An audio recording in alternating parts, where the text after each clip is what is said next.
Assalamualaikum warahmatullahi wabarakatuh dan selamat sejahtera. So, hari ini cikgu nak sambung pembelajaran kita dalam kelas yang lalu, iaitu dalam tajuk elektrik.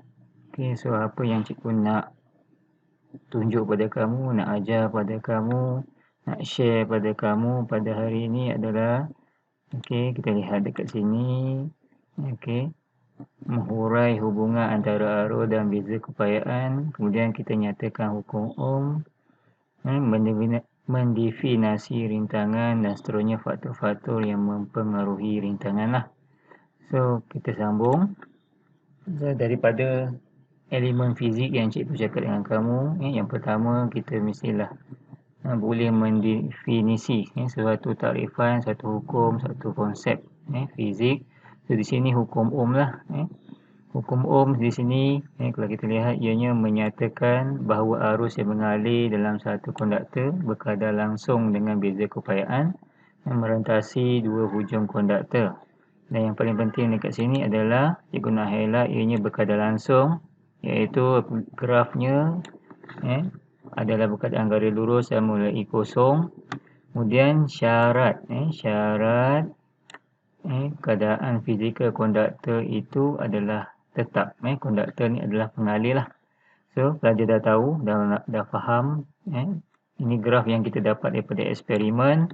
Dan cikgu dah sebut semalam bahawa apabila kecerunan V, iaitu paksi Y kita bagi dengan paksi X, V bagi A, kita dapat satu pemalar. Dan pemalar ni adalah tetap. Kamu pun dah nampak eksperimen itu, ianya malar. So, ini kita panggil dia sebagai rintangan lah. Dan bahasanya kita panggil resisten.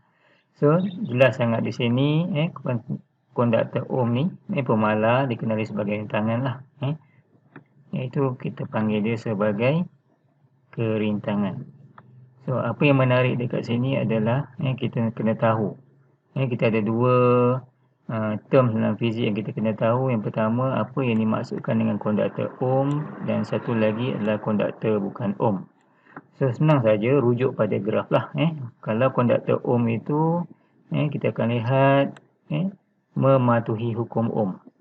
Dia akan mematuhi hukum Ohm. Tetapi konduktor bukan Ohm itu, apa yang berlaku ialah konduktor yang tidak mematuhi hukum Ohm. So, dia boleh jadi graf yang kita dapat berkadar songsang, ataupun tiba satu titik ia melengkung di bahagian atas ini. So, jadi cikgu nak sebut sedikit kat sini ataupun lanjutan daripada hukum Ohm yang cikgu kata tadi, pemalar ni R. So kita definisikan R itu sebagai rintangan ataupun resisten lah. Dan dalam kelas yang sudah, cikgu dah tunjuk pada kamu bagaimana manipulasi segitiga yang kita nampak huruf besar ni, V, I dan R, dan apakah hubungan antara V, I dan R dan seterusnya lah. Dan bagaimana nak mencari hubungan antara V dengan I, mana R akan malar. Bila mencari hubungan V dengan R, I pula yang akan malar. So, yang paling penting adalah definisi lah. Didefinisikan di sini sebagai, nampak dekat sini, konduktor ditarikkan sebagai nisbah beza keupayaan merentasi konduktor itu terhadap arus elektrik yang mengalirnya, yang mengalir melaluinya. Dia nampak ni. Dan di sini cikgu selalu sebut dengan kamu, dalam kertas 1 ada juga soalan yang menyatakan seperti ni. Kita sebut dalam kelas yang sudah bahawa kerintangan dia punya unitnya adalah ohm, dan ditulis seperti ini. Tapi yang setara dengan ohm adalah V, I adalah A lah. So, V over I, so kita akan dapat V per ampere. Ini adalah unit yang setara, volt per ampere, atau nama spesialnya adalah ohm. Ini yang penting jugalah. So, inilah lakaran graf. Lakaran graf hukum Ohm dan juga konduktor bukan Ohm lah. Dia ada dua. Yang ini berkadar terus. Yang ini adalah melengkung. Dia boleh berbentuk kuadratik sebenarnya ni. Dan lain-lain bentuk lah. Ini contoh konduktor Ohm, dawai konstantan, dawai Coulomb dan sewaktu dengannya. Yang kemudian kalau bukan Ohm ni, mentol berfilamen, diode, semikonduktor. So, apa persamaan antara kedua-dua ni? Maksud cikgu konduktor ohm dan konduktor bukan ohm, kedua-duanya adalah merupakan pengalir. Kedua-dua merupakan pengalir. So, pengalir ni iaitu bahan yang mengalirkan arus elektrik dalam suatu liter. So, terdapatlah beberapa faktor-faktor yang akan mempengaruhi rintangan konduktor. Okey, kalau kita contoh dekat sini, yang pertama, cikgu pergi teruslah panjang konduktor. Okey, luas keratan rentas. Kemudian jenis bahan tadilah yang kita lihat kat atas tu.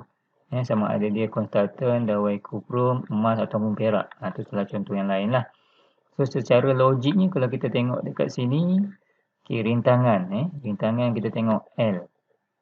So, apa yang kita nampak pada graf? Rintangan adalah berkadar terus dengan panjang. Apa maksudnya? Kalau kita tengok dekat sini, apabila dawai itu semakin panjang, rintangan maksudnya semakin tinggi. Okey, bagi mula dengan keratan rentas. Keratan rentas ni, kalau kita tengok bulat ni, maksudnya luas keratan rentas dia bulat lah. Kalau A ni lebih kecil daripada 2A dan 2A lebih kecil daripada 3A lah. So, daripada graf menyatakan sama. Okey, kita ada dua graf kat sini. Cara baca, macam ni, graf ni kita panggil rintangan berkadar terus dengan 1/A. So, kita akan dapat garis lurus. Cara baca graf ini adalah rintangan berkadar songsan dengan A. Ni cara dia. So, apa maksudnya? Kalau kita tengok di sini, semakin luas keratan rentas, maka kerintangannya adalah kecil dan sebaliknya lah. Maksudnya apabila luas keratan menjadi kecil, maka rintangan semakin tinggi. Macam kita belajar nak balik lalu pintu yang kecil dengan pintu yang besar. So, sudah pasti pintu yang besar belajar lebih senang laluinya. Dan yang ketiga, amat penting juga, iaitu jenis-jenis konduktor nikrom, konstanten, kuprum dan perak. Di makmal kita biasa pakai konstanten lah. Di luar sana kita akan jumpa kuprum. So, kita tengok apa yang berlaku. Kita tengok kalau perak, perak arusnya banyak. Arusnya, kita tengok dekat sini arus besar, voltanya kecil lah. Kalau kuprum pun sama, kita tengoklah. Graf ni bukan boleh nampak dan semuanya adalah berkadar terus. Okey, suhu. Bagaimana dengan suhu? Suhu konduktor. Okey, untuk jenis konduktor sama dan mempunyai panjang dan luas keratan rentas A yang sama, itu R bertambah dengan pertambahan suhu konduktor. So, kita tengok. Semakin pada suhu 0 darjah, kita dapati apa yang berlaku kat sini. Kerintangan dia di sinilah adalah. Tetapi dia tidak melalui 0. So, graf seperti ini kita panggil dia berkadar linear. So, apa yang berlaku sebenarnya di keadaan ini? Maksudnya apabila kita unjurkan pada satu suhu yang negatif, pada satu suhu yang terlampau sejuk, bermaksud rintangannya adalah sifar. Itu dari segi fizik lah, kita panggil ekstrapolasi. Itu maklumat tersirat yang kita dapat kat sini. Dan ini seterusnya merupakan eksperimen untuk mengkaji faktor-faktor yang mempengaruhi rintangan. So, inference adalah kesimpulan awal. Rintangan dawai bergantung kepada panjang dawai. Hipotesis, semakin bertambah panjang dawai, semakin bertambah rintangan dawai. Tujuan mengkaji hubungan antara panjang dawai dan juga rintangan. So, yang dimanipulasikan adalah panjang dawai. Dan yang bergerak falas adalah rintangan dawai. Dan yang dimalakan adalah diameter. So, inilah bahan-bahannya. Sel kering, suis, sehinggalah pembarimeter. So, dalam kertas 3 yang paling penting adalah dalam kertas 3 penulisan pemboleh ubah dimanipulasi dan bergerak balas ini mesti betul. Kedua-duanya mesti betul dan baru dapat 1 markah. Dan pemboleh ubah dimalakan juga mesti betul, baru dapat 1 markah dan jumlahnya baru 2 lah. Senarai, radar dan bahan. Yang paling penting dekat sini adalah alat-alat untuk mengukur. Contohnya, ammeter untuk mengukur arus, voltmeter untuk mengukur beza kepayaan dan pembarimeter untuk mengukur panjang dawai. Itu yang paling penting lah, dan dapatlah satu markah. Seterusnya inilah gambar detail lengkap yang perlu pelajar tahu dan perlu pelajar mahir lah untuk melukis atau melabel. Kerana apabila pelajar bijak melukis dan melabel gambar yang betul, pelajar boleh membuat prosedur lah. Membuat prosedur. So prosedur seperti yang kamu nampak ni. Dan akhir sekali, yang paling penting, penjadual. Penjadualan ni mesti berdasarkan pemboleh ubah bergerak balas dan juga pemboleh ubah bergerak balas dan pemboleh ubah dimanipulasi lah. So yang sini manipulasi adalah panjang dawai. So apabila kita panjang dawainya 20, 40, 60, kalau kamu tengok sini ada 5 lah. Yang ini juga mesti penting, dalam kertas tiga mesti ada 5 data ni. Walaupun kita letak sini X, Y, Z ataupun A, B, C, D, E lah. So berapakah arus arus yang kita ukur menggunakan ammeter tadi. Kemudian yang ini kita tak boleh kira, kita boleh ukur juga dengan cara arus kita susun dalam bentuk detail lah. Maksud saya arus ni kita letak dalam arus secara siri, beza kepacaan kita letakkan secara selari. Dan apabila kita ada beza kepayaan dan juga arus, kita akan dapat cari rintangan lah. So inilah graf yang kita nak cari. Hubungan kita dapat ni, yang kita tahu kat sini apa yang berlaku tadi sesuai dengan kita punya inference. Yang kita nak lihat hubungan antara rintangan dan juga panjang dawai. So apa kesimpulannya? Kesimpulan daripada graf melawan panjang dikeluarkan didapati R berkadar terus dengan panjang dawai. Ni yang cikgu selalu tegur, pelajar selalu salah. Apabila terdapat graf, maka cara penulisan seperti inilah. Cara penulisan hubungan.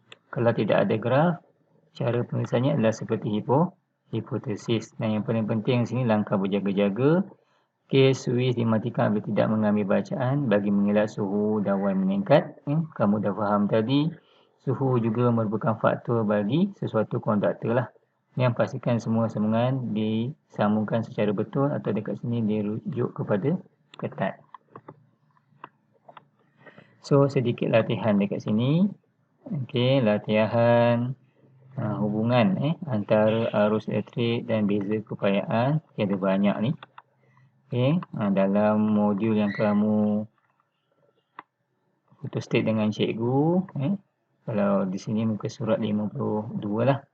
Jadi dalam 10 minit masa yang cikgu beri pada kamu, pelajar boleh cubalah, cuba jawab soalan yang cikgu berikan tadi. Dan berbincang dalam kumpulan untuk selesaikannya.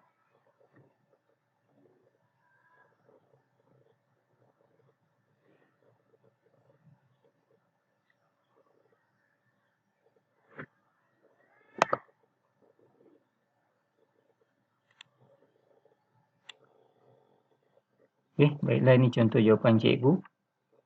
Suatu komponen elektrik berlabel 12 volt 2 ampere, berapakah rintangan komponen elektrik itu? So pelajar dah tahu kerintangan. Kerintangan ni formulanya adalah V per I. So volt 12 kita bagikan dengan A, so kita akan dapatlah. Dalam fizik rumus mesti betul dan simbol mesti betul lah. Ni ohm. Ni contoh jawapan cikgu lah. Soalan nombor 2. Dan nombor 3. Nombor 4. Yang ini berdasarkan graf. Kita kena cari kecerunan. 5. Ini soalan lah. Soalan yang pernah keluar dalam kertas 3. Iaitu ada joki. Itu kita boleh laras. Dan itu contoh lah. Saya cikgu nak sambung sekali lagi. Superkonduktor. Kalau pelajar nampak tadi, dalam suhu, pelajar nampak lah bahawa pada suhu kosong, rintangannya di sini dan ada bacaan lah. Bermaksud pada suhu tertentu baru sesuatu konduktor itu boleh mengalirkan arus elektrik.